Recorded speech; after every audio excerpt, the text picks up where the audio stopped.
Now, a while back, after these guys were on, my partner, Wayne Ott, went downstairs in the bottom of the Tangent and got a good interview with these guys. So if you want to know what makes a group that sounds this crazy, if you want to know what makes this kind of a group tick, listen in now with an interview with the Jug Band by Wayne Ott. Okay, we're downstairs at the Tangent, and we're going to talk to one of the groups which performed tonight and is on the tape. This is Mother McCree's Uptown Jug Champions, and you are... Jerry Garcia.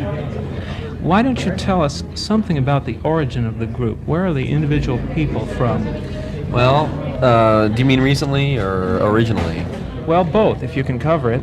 Well, I'd rather let everybody speak for themselves. I'm originally from San Francisco and recently from Palo Alto. I live in the area and I'm a music teacher. Well, are you more or less the originator or the organizer?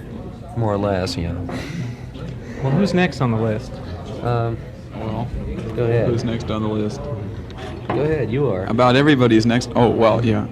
My name's Bob Weir, and I was originally from San Francisco and now live in Atherton. And I have nothing to say.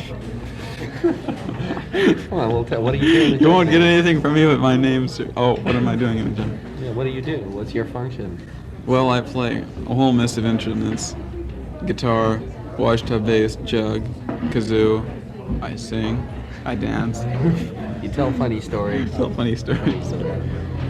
Play the foot crasher every once in a while and things like that. Good, no, I'm glad.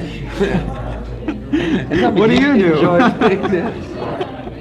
Okay, go ahead. Ask me. Okay, why don't we pass it on? Yeah, this is, Go ahead. why not? Tom Stone. I was, originally born in Boston, and then my father being an engineer, have bopped around the world somewhat and finally ended up here in Palo Alto, and was playing, and then was somehow drafted into the jug band as banjo player and occasional mandolin player and second guitar player. Great. My name is Dave Parker. I live here in Palo Alto, and I joined the jug band about 5 or 6 months ago. I play the washboard and double, as just about everybody in the band does, on a couple of other instruments, kazoos and assorted rhythm instruments. Very good. That's a pretty fair cross-section, I think we'll admit. There are two missing, but they also have equally peculiar functions. One of them is Ron Pigpen McKernan. He plays harmonica and sings blues quite well, I might add. So the total is 6, right? 6, right. And then there's another fellow whose function we haven't quite established, but sometimes plays bass and sometimes plays second guitar and kazoo and just a general assortment of things. His name is Mike Garbett. Okay. Very good. One question I think which many people have is where is music like this chosen? What gives you the ideas for these selections? Where do they come from? Well, I think there are about 4 major categories of music that we actually play, and we boil it down into the name of jug band music. I think the actual jug band music is a sort of early blues band music that was recorded during the 20s and 30s. It's not sophisticated music. It might feature a guitar and a harmonica played blues style, a kazoo, possibly a 5-string banjo, possibly a jug, which acts as a tuba does in an old-time Dixieland band. That is one of our major areas of material, or one of our sources. Another is early Dixieland, New Orleans jazz. We get some 1920, 1930 popular music, and not a lot of, but a certain amount of more recent blues within the last 10 or 15 years. That includes some very recent, within the last 3 or 4 years, rhythm and blues songs. So we have quite a large area. This makes it more fun for us, certainly more satisfying, because it doesn't restrict us to one particular idea or one particular style. And the result, I think, is pretty interesting, and it's just a gas for us, I'd say.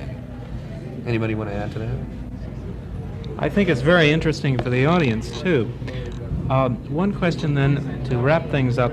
Where does the future lead from here? What are you guys going to do next? I'm going to go home and go to bed. No, it's hard to tell. I think we'll play the music as long as we're together. We all live in the same area. Like I say, it's fun and it's rewarding. It's great to get together. We don't expect to make a fortune at it or ever be popular or famous or worshipped. Yeah, or hit the Ed Sullivan Show or anything like that, or the circuses or the Big Top or whatever. Anyway, we play at a few places in the area. I think that we may be restricted to that just because it's impractical to travel too long of distances. But as long as we can play, we'll play, regardless of what it's for, who it's for, or anything. It's fun for us. That's the important thing. Okay, great. Well, thanks an awful lot for being on the microphone tonight, and thank you also for allowing us to have the recordings. We appreciate them very much.